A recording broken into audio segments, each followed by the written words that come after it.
भाई क्या हाल चाल है। S&P 500 बोलिए या दूसरे इंडेक्सेस बोलिए, वो ऑल टाइम हाई को कॉन्स्टेंटली किस करने की कोशिश कर रहे हैं। तो क्या ये टाइम एक बढ़िया टाइम है यहाँ पे निवेश करने का? दिसंबर में और अगले महीने तक अभी सिचुएशन क्या हो सकती है? आपके लिए हम 5 स्टॉक्स ऐसे लाए हैं और इन कंपनीज का एनालिसिस हम फोरकास्टर के साथ करेंगे। शुरू करते वक्त मैं आपको सबसे पहले लेके चलता हूँ गोल्ड से। गोल्ड पे क्यों हम फोकस करेंगे, ये दिखाने के लिए सिर्फ छोटा सा टाइम है। ये दिखाने के लिए कि आप फोरकास्टर का इस्तेमाल करके कैसे उन पोजीशंस को, उन सिचुएशंस को आइडेंटिफाई करें जहां पे एक अच्छा मूव आने की हाई प्रोबेबिलिटी है। दिखाता हूं मैं आपको।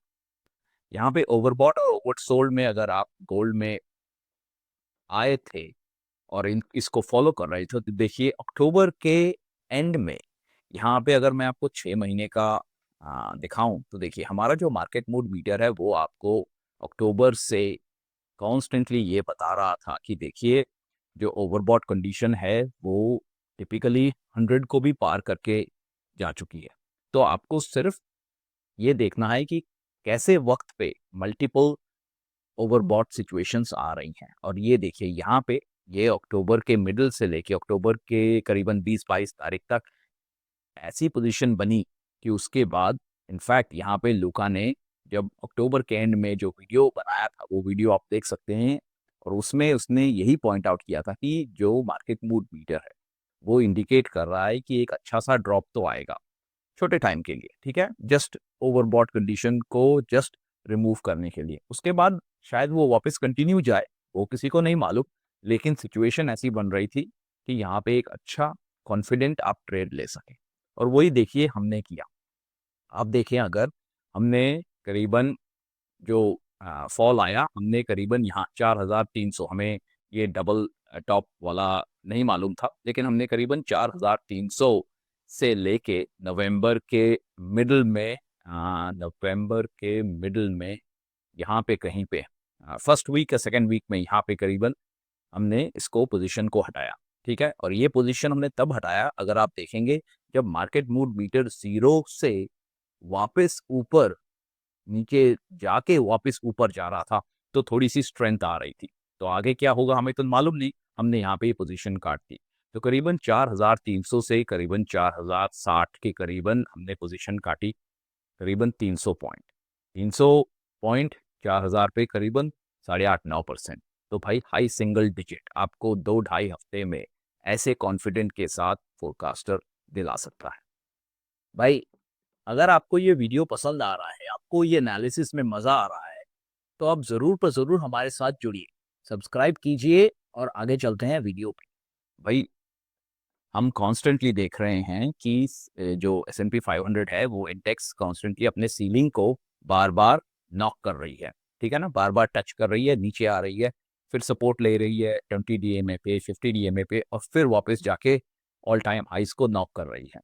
तो टेंडेंसी क्या है? टेंडेंसी है कि इतना पैसा अट्रैक्ट हो रहा है कि वो शायद ऑल टाइम हाई को तोड़ने की जिद में है। ठीक है, उसके बाद क्या होगा नहीं मालूम। ठीक है, तो वो जो सेटअप बन रहा है, ये क्या एक अच्छा टाइम है यहाँ पे निवेश करने का, या हमें कॉशियस रहना चाहिए? तो वो अभी हम देख लेते हैं। करीबन अक्टूबर अक्टूबर से ही ये अपना जो कहते हैं ना जोर, स्टीम जो है लास्ट क्वार्टर में लूज कर रहा था। वो एक्चुअली में पीछे कई काम होते हैं, जैसे कि रीबैलेंसिंग करना हुआ, रीएलोकेशन पोर्टफोलियो को वापस विंडो ड्रेसिंग करना हुआ। ये सारे के सारे जो इंस्टीट्यूशंस काम करते हैं, जो म्यूचुअल फंड जो अपने डिविडेंड्स डिस्ट्रीब्यूट करते हैं, ये सारे काम जो होते हैं उनको न्यूज़ के साथ मिला के एक नैरेटिव बना दिया जाता है। मैं आपको ये जो 1 महीने 1.5 महीने का न्यूज़ है, पुराना न्यूज़ है, वो मैं आपको कॉन्टेक्स्ट के लिए देना चाहता हूँ। तो ये जो एग्रेसिव मोड बन रहा था दोनों बड़े इकोनॉमिक्स में, ये नवंबर के फर्स्ट वीक में आके सेटल हो गया। ठीक है, इन दोनों ने तो ये रेयर अर्थ का डील उन लोगों ने फिर से रीनेगोशिएट किया, जिसकी वजह से तो नवंबर के फर्स्ट वीक में निवेशकों को, इन्वेस्टर्स को, बड़े इन्वेस्टर्स को इस बात की फिर एक गारंटी मिली कि कम से कम 1 साल तक ये दोनों देश ऐसे एग्रेसिव मोड्स वापस नहीं लाएंगे। नेगोशिएट करेंगे, डिस्कशन करेंगे, लेकिन ऐसे अनरीजनेबल डिमांड्स नहीं रखेंगे। ठीक है, उन सब के चलते यहाँ पे इसने आके जब ये नवंबर में 50 डीएमए पे सपोर्ट लिया, वहां से इसने फिर एक स्ट्रॉन्ग अप ट्रेंड दिखाया। तो क्वेश्चन बनता है कि भाई ये क्या सस्टेन रहेगा? ये क्या अच्छा टाइम है यहाँ पे हम S&P 500 में निवेश करें? तो हमारा मानना है कि आप यहाँ पे कॉशियस रहिए, और वो हम आपको डेटा के साथ दिखाते हैं। देखिए, ओवरऑल मार्केट मूड मीटर आपको बोल रहा है कि अगर आप 6 महीने का पैटर्न देखें, तो नवंबर में यहाँ पे इसने ओवरबॉट कंडीशन से आके -50 पे सपोर्ट लेके वापस अप डायरेक्शन दिखाया।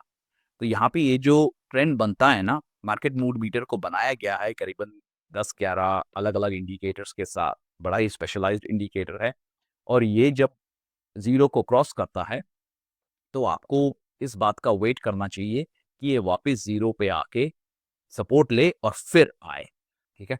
इस बात का ध्यान रखिए जब आप इस फोरकास्टर में मार्केट मूड मीटर को इस्तेमाल करते हैं। तो देखिए, पॉइंट क्या है? पॉइंट ये है कि अगर आप प्रोजेक्शन में जाएँ, प्रोजेक्शन में आपको क्या बोल रहा है? प्रोजेक्शन आपको बोल रहा है कि हाँ भाई, मोमेंटम आगे बढ़ने की कोशिश कर रहा है। लेकिन हम ये देखना चाहते हैं कि प्रोजेक्शन की क्वालिटी कैसी है पिछले 10 दिन में। तो देखिए, 10 तारीख से लेके आप सिर्फ इन इन इस एरिया में ध्यान दीजिए कि प्रोजेक्शन की क्वालिटी क्या है और ट्रेड कैसा है। ठीक है? तो इससे आपको पता चलेगा कि भाई जो सिचुएशन बन रही है, अगर हम 3 महीने का छोड़ के अगर हम 1 महीने का देखना चाहें, ठीक है? तो मैं आपको 10 तारीख से, ये देखिए मैं आपको 10 तारीख से दिखाता हूँ। 10 तारीख से प्रोजेक्शन क्या बोल रहा है और प्रोजेक्शन का काम क्या है, ये हमने पहले भी आपको वीडियो में बताया है। प्रोजेक्शन का काम है कि ये जो एग्जिस्टिंग पैटर्न है, जो इसका पिछला इमीडिएट मंथ का पैटर्न है, ये उस पैटर्न को तोड़ता है, उस पैटर्न को फिर जाके हिस्टोरिकल रिकॉर्ड्स में हर बार हर प्राइस पैटर्न के साथ चेक करता है। ठीक है? हर एक महीने के ब्लॉक्स में चेक करता है, जिसके लिए काफ़ी सारा कंप्यूटिंग पावर चाहिए। तो इसी के लिए हमारा जो एआई एजेंट है, वो चैट जीपीटी ओपन एआई के साथ लिंक्ड है, उनके सर्वर के साथ लिंक्ड है, ताकि ये कैलकुलेशन हम आपके सामने रख सकें। तो ये टाइम मशीन जो है, ये एक यूनिक फीचर है, फोरकास्टर में आपके लिए बनाया गया है, ताकि आप ये देख सकें कि जो प्रोजेक्शन है की क्वालिटी है, वो पहले से लेके आज तक कैसे ट्रेंड में रही है। कॉन्स्टेंटली क्या बोल रहा है? 12 तारीख को बोल रहा है कि प्रोजेक्शन वीक हो गई है, ट्रेड बुलिश है।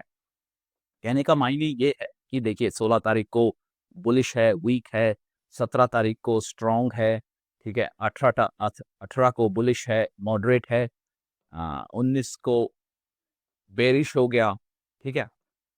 पॉइंट है कि देखिए, इसको ये खुद भी थोड़ा-सा हिचकिचा रहा है प्रोजेक्शन, कि भई जो ओवरऑल वेरिएंस जिसे बोलते हैं ना, कि भई कभी इधर जा रहा है, कभी उधर जा रहा है। जो ओवरऑल वेरिएंस है, वो इतना स्ट्रॉन्ग है कि लोग अ, फ़ियरफुल हैं, लेकिन साथ ही साथ टोटली ऑपोज़िट काम कर रहे हैं। यानी कि पैसा मार्केट में काफ़ी ज़्यादा आ रहा है। तो इसीलिए हमारा मानना है कि यहाँ पे आपको कॉशियस रहना चाहिए, लेकिन पॉजिटिव रुख में। उसके लिए हम एक और डेटा आपको दिखाते हैं। हम रैंकिंग वाले पेज पे आते हैं। टॉप 30 स्टॉक्स देखें, तो देखिए यहाँ पे रैंकिंग पेज, ये जो टोटल वैल्यूएशन है, ये कैसे क्रिएट करता है? ये सारी कंपनीज का डेटा लेता है, फंडामेंटल डेटा लेता है, उसका एनालिसिस करके उसका वैल्यूएशन देखता है। उसको फिर एग्रीगेट करके उसका एवरेज निकाल के S&P 500 का डेटा बनाता है। उसके हिसाब से ये बोल रहा है कि ये करीबन-करीबन फेयर वैल्यू पे आके पहुँच गया है। तो यहाँ से एक बढ़िया जंप पॉसिबल नहीं लगता, ठीक है? टिपिकली नहीं होता। ये टॉप 30 की बात है। अगर आप टॉप 50 देखें, वो भी 3.5% करीबन अंडर वैल्यूड बोल रहा है यहाँ पे, लेकिन below the fair value is as good as fair value पे, ठीक है? अगर आप ऑल स्टॉक्स देखें, तो ये क्या बोल रहा है कि 7%। तो इसके चलते जो ओवरऑल मार्केट है वहाँ पे थोड़ा-सा ब्रेडथ इंक्रीज़ हो सकता है, जिसकी वजह से एस-एंड-पी 500 थोड़ा-सा आगे जा सकता है, ठीक है? जो मैंने शुरू में बताया कि वो ऑल टाइम हाई पे आके ऐसे नॉक कर रहा है कि उसको ज़िद है कि उसको ऑल टाइम हाई तोड़ना है। इसीलिए आप कॉशियस रहिए, ऑल टाइम हाई टूटने के बाद क्या होगा, वो हमें नहीं मालूम, लेकिन अभी जो है कॉशियस, आप कॉशियस पोज़ीशन पे रहिए। तो इसका मायने ये नहीं कि हमारे पास ऐसे स्टॉक्स नहीं हो सकते जिनकी पोजीशनिंग, जिनका सिचुएशन अभी ऐसा है कि उनका नेट इनकम तो ग्रो कर रहा है, लेकिन स्टॉक्स में इमोशनल बोलिए या कोई और सिचुएशन की वजह से बोलिए जो टेम्पररी हो सकता है, शॉर्ट टर्म के लिए हो सकता है, वहाँ पे स्टॉक प्राइस में गिरावट आई है। तो ये जो गैप बना है, ये जो गैप बनता है ना, जहाँ पे किसी न्यूज़ के चलते या किसी सिचुएशन के चलते अचानक जो ओवरऑल प्राइस में गिरावट आई, लेकिन उसके जो फंडामेंटल्स हैं, जैसे नेट इनकम हुआ, ओवरऑल सेल्स हुआ, रेवेन्यू हुआ, वो आगे जा रहा है, ठीक है? उसकी प्रोजेक्शन जो है वो बढ़ रही है, तो स्टॉक प्राइस में गिरावट आई। ये जो गैप बना ना, इस गैप का हमें इस्तेमाल करना है। तो इसके लिए सबसे पहले मैं शुरू करता हूँ जिस कंपनी के साथ, उसका नाम है ऑन होल्डिंग। ऑन होल्डिंग में मैं आपको इसलिए लेके आया हूँ क्योंकि ये जो 5 कंपनियाँ आज हम देखने वाले हैं, ये यूरोप में बेस्ड है, नैस्डैक में लिस्टेड है और अगर आप इंटरनेशनल मार्केट्स में खेलते हैं, अगर आपके पास एक्सेस है तो बहुत बढ़िया। अगर आप कंपनी के बारे में जानना चाहें तो यहाँ पे आप छोटे 2 लाइन में पढ़ सकते हैं कि भाई कंपनी जो है एथलेटिक्स में है, स्पोर्ट्स वेयर में है, ठीक है? रिटेल में है, डिस्ट्रीब्यूशन में है और साथ ही साथ इसका जो प्रमोटर है, जो जो मेन स्पोक्सपर्सन है, वो रॉजर फेडरर है। ठीक है? यहाँ पे अगर मैं दिखाऊँ तो ये देखिए नेट इनकम जो है वो मेंटेन रह रही है। हाँ, थोड़ी कमज़ोर हो गई है। उसकी जो जो रेट ऑफ ग्रोथ है वो वैसी नहीं है, लेकिन स्टॉक प्राइस में भारी भरकम गिरावट आई है। हम यहाँ पे ओवरसोल्ड ओवरबॉट पोज़ीशन में आते हैं। तो यहाँ पे बोल रहा है कि भई ये जो गिरावट आई थी नवंबर के शुरू में, जब लोगों ने वापस जैसे एस-एंड-पी 500 में भी हुआ ना, ठीक है? जैसे ही लोगों को ये ट्रेड डील का सेटलमेंट दिखा, उसके बाद अचानक वापस पैसा फ्लड होके आया। तो ये अब प्रेज़ेंटली ये एक अच्छे ओवरबॉट पोज़ीशन में आके खड़ा है। तो यहाँ पे आप इसको वॉच लिस्ट में रख सकते हैं, ठीक है? यहाँ पे शायद यहाँ बाइंग करना ठीक नहीं है, मुनासिब नहीं है अगर आप सिर्फ़ इसको 6 महीना, 8 महीना पकड़ना चाहते हैं। लेकिन अगर आप इसको लंबा खेलना चाहते हैं, तो आप यहाँ पे थोड़ा-सा वेट कीजिए, इसको नीचे आने दीजिए, इसको 1 डेढ़ महीना लग सकता है। फ़रवरी, मार्च में एक अच्छा पीरियड वापस आ सकता है यहाँ पे बाइंग करने का।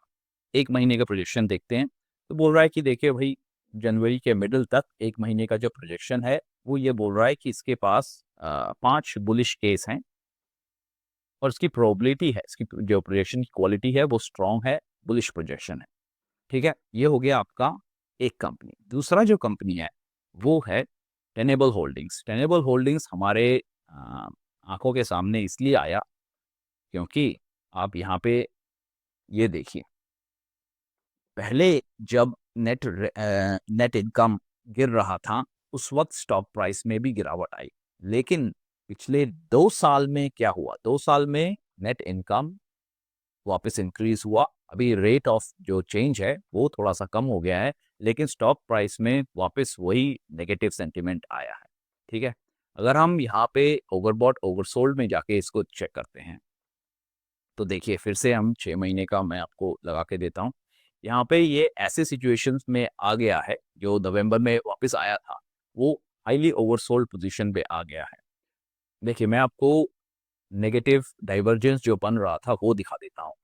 यहाँ पे जैसे-जैसे प्राइस यहाँ पे नीचे जा रहा था, ठीक है? मैं आपको ड्रॉ करके दिखा देता हूँ। जैसे-जैसे यहाँ पे प्राइस नीचे जा रहा था, वहाँ इसने इसको फ़ॉलो तो किया, उसके बाद ये एक बेस इफ़ेक्ट बनाने की कोशिश कर रहा है, जहाँ पे यानी कि प्राइस धीरे-धीरे नीचे गिर रही है, लेकिन उसका जो ओवरऑल मार्केट मूड मीटर है, जो मोमेंटम है, वो अब नीचे नहीं गिर रहा, ठीक है? सेंटिमेंट नीचे नहीं गिर रहा, यहाँ पे ये बेस बन रहा है। तो ये जो बेस इफ़ेक्ट बनता है ना, ये जो बेस इफ़ेक्ट बनता है, ये एक्युमुलेशन भी हो सकता है। तो ये आप अपने वॉच लिस्ट में रख सकते हैं, एक अच्छे पोजीशन एक अच्छा टाइम देख सकते हैं एंट्री करने के लिए।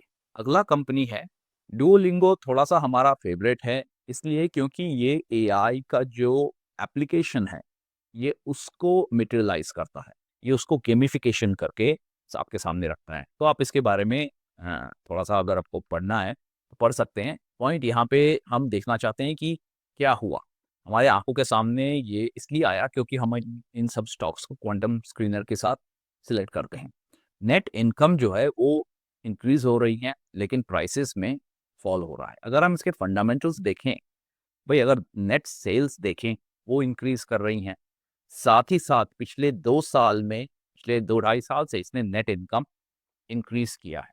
ऐसी सिचुएशंस पे है भाई, लो रिस्क ऑफ बैंक्रप्सी है, थोड़ा सा जो शेयर बाईबैक है वो इसने स्टार्ट कर दिया है।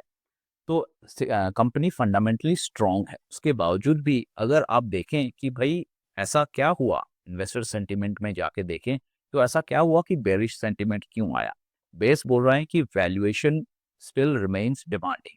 अच्छा, बोल रहा है कि एआई और कॉम्पिटिटिव प्रेशर्स काफ़ी ज़्यादा हैं, तो ये जो थोड़ा सा अप एंड डाउन होता है उस वक्त, तो इसका एक और मायने हो सकता है। वो ये हो सकता है कि जो वीक इन्वेस्टर्स हैं उनको शेक आउट करने के लिए प्राइस को गिराया जाए। ठीक है, आपका काम है ये है कि आप फोरकास्टर में फंडामेंटल पेजेस पे आके मार्केट को चेक कीजिए, सेंटिमेंट चेक कीजिए, स्टॉक्स को चेक कीजिए। देखिए कि भाई अगर नेट रेवेन्यू और शेयर प्राइस में गैप बन रहा है तो एक अच्छा एंट्री पोजीशन सिलेक्ट कीजिए।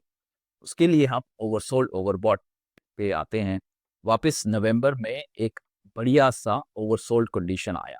अगर हम वाइकॉफ इफेक्ट देखें जो वॉल्यूम को भी इंक्लूड करता है, तो यहाँ पे देखिए अब धीरे धीरे जैसे जैसे यहाँ पे प्राइस नीचे गिर रहा था, ये वाइकॉफ इफेक्ट बोल रहा है कि भाई वो ओवरऑल वॉल्यूम और प्राइस दोनों का जो ट्रेंड है वो ऊपर जा रहा था। तो ये एक अच्छा पॉइंट हो सकता है आपको इसमें बाई करने का। अगर आपको इस तरह की डाइवर्सिफिकेशन पसंद है तो आप हमारे साथ ज्वाइन कीजिए।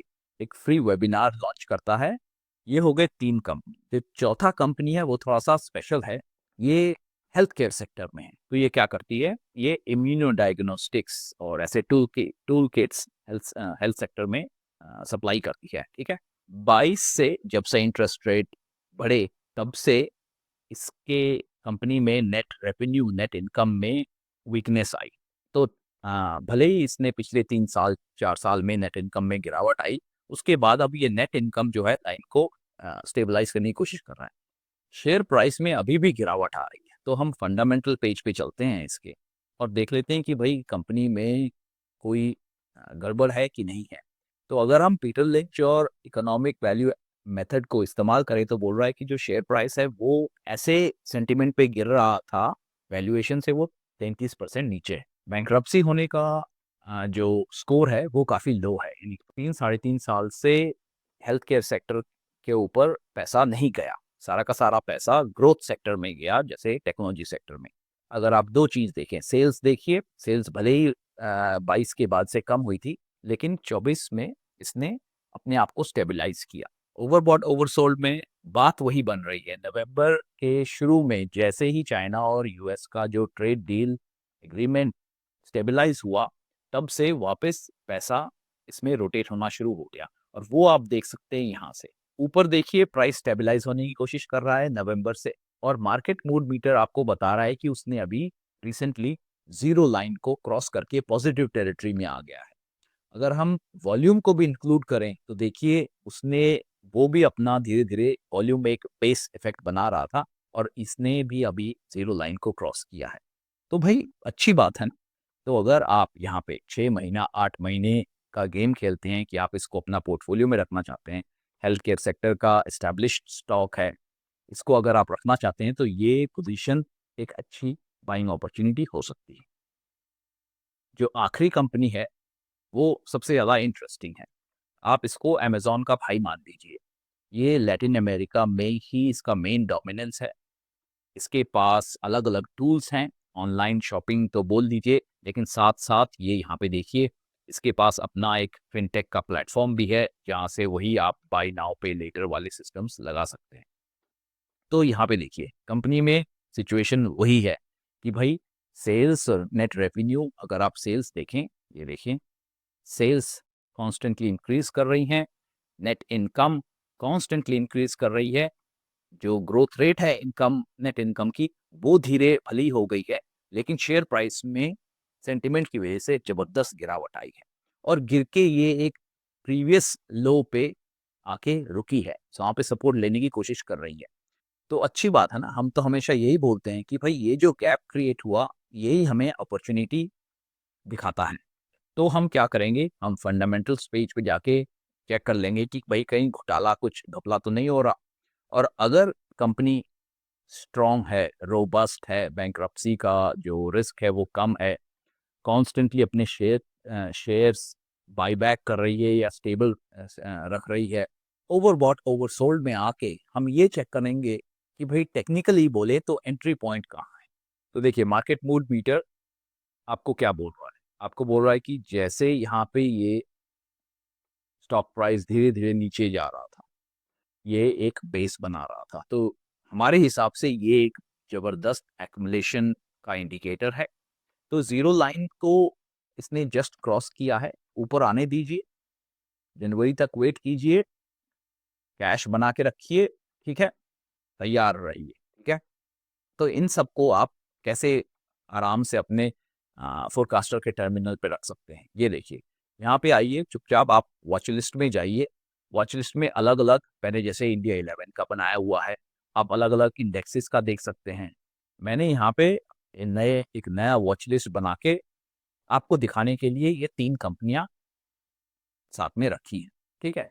मज़ेदार बात ये है कि जब आप वॉच लिस्ट में ये कंपनीज डालेंगे, तो आपको ये मार्केट मूड मीटर, इसका फेयर वैल्यूएशन और साथ में इसकी जो प्रोजेक्शन की कोरिलेशन है, technical data, statistical data, probabilistic data, वो सारा का सारा एक साथ एक पेज में लाके रख देता है। मज़ेदार बात ये है कि आपको उसी पेज में जिन कंपनियों को आपने वॉच लिस्ट में रखा है ना, उसी कंपनीज के रिलेटेड सारे सारे जो न्यूज़ आइटम्स हैं, वो भी आपके सामने रख देता है। तो आप पॉइंट को समझिए, हमारे साथ आइए, हमारे साथ जुड़िए, खुद से एनालिसिस कीजिए, एनालिसिस करने के तरीके समझिए, और उसके लिए आप हमारा जो वीकली वेबिनार है, उसमें जॉइन कीजिए। तो ये तो हुआ इंटरनेशनल मार्केट में। आइए, जाने से पहले निफ्टी में 2 मिनट काट लेते हैं, देख लेते हैं कि निफ्टी में अगले महीने क्या हो सकता है। मैंने आपके लिए ओवरबॉट ओवरसोल्ड का पेज खोला है निफ्टी में, ये दिखाने के लिए कि सेंटिमेंट क्या बन रहा है। ये जो मार्केट मूड मीटर है ना, निफ्टी में बोलिए या फोरकास्टर में, इसमें करीबन 11 या 13 इंडिकेटर्स अलग अलग तरीके से इंक्लूड करके हमने बनाया है। यहाँ पे सबसे बढ़िया, ये काफ़ी पावरफुल इंडिकेटर है। यहाँ पे सबसे आइडियल सिचुएशन तब बनती है जब ये मार्केट मूड मीटर -50 को टच करके, जैसे इसने यहाँ पे सपोर्ट लेके जीरो को क्रॉस करके वापस जब पॉजिटिव टेरिटरी में बनता है, तो वहाँ पे आपको एक अच्छा अपॉर्चुनिटी मिल सकता है बाइंग का, क्योंकि उसके बाद ये एक पॉजिटिव मोमेंटम दे सकता है, ठीक है। वाइकॉफ में आइए, वाइकॉफ में अभी भी संतुलन नेगेटिव में है, क्योंकि वाइकॉफ में ये थोड़ा-सा एक्युमुलेशन फेज़ में ऊपर नीचे कर रहा था, लेकिन उसके बाद इसमें थोड़ी-सी वीकनेस आई है। अब ये क्या यहाँ पे सपोर्ट लेके वापस जाता है, उसके लिए आप वेट कर सकते हैं। ये है एक पॉइंट। एक और एनालिसिस मैं आपको दिखाता हूँ सीज़नैलिटी के हिसाब से। 3 पीरियड्स का जो औसतम है, वो आपको बता रहा है कि अगर आप यहाँ से अभी से लेके 1 महीने का, यानी कि जनवरी के मिडल तक आप ट्रेड लेने की एक कोशिश में हैं, तो आपको कौन-सा डायरेक्शन चाहिए? डायरेक्शन आपका यहाँ पे लॉन्ग होना चाहिए, क्योंकि ये बोल रहा है कि अभी का जो पैटर्न है, वो पिछले 7 साल बोलिए या पिछले 10 साल बोलिए, उसके औसतम पैटर्न से करीबन 90% मैच कर रहा है। तो क्या सिचुएशन बनता है? ठीक है। तो यानी कि बोल रहा है कि देखिए 15 तारीख तक या 14 तारीख तक, अगले मंडे से आपके पास 60-70% प्रोबेबिलिटी है कि ये पॉजिटिव में जाए। अगर आप इसमें प्रोजेक्शन भी डालना चाहें, वो भी डाल सकते हैं। प्रोजेक्शन आपको क्या बोल रही है? प्रोजेक्शन बोल रही है कि आपकी प्रोबेबिलिटी काफ़ी स्ट्रॉन्ग है, प्रोजेक्शन स्ट्रॉन्ग है कि निफ्टी में यहाँ ये एक बुलिश इंडिकेशन देगी अगले 3 महीने तक। तो देखिए, शॉर्ट टर्म में हमने आपको 1 महीने का दिखा दिया, लॉन्ग टर्म में हमने आपको एक 3 महीने का दिखा दिया, 2 ट्रेड आपको दिखा दिए और ये फोरकास्टर के टूल इस्तेमाल करके आप खुद से कर सकते हैं। तो भाई बहुत बोल लिया, ठीक है? आज के लिए यहीं तक। अगली बार फिर एक बढ़िया स्ट्रैटेजी, एक और बढ़िया वीडियो लेके आपके सामने आएँ। तब तक के लिए नमस्कार।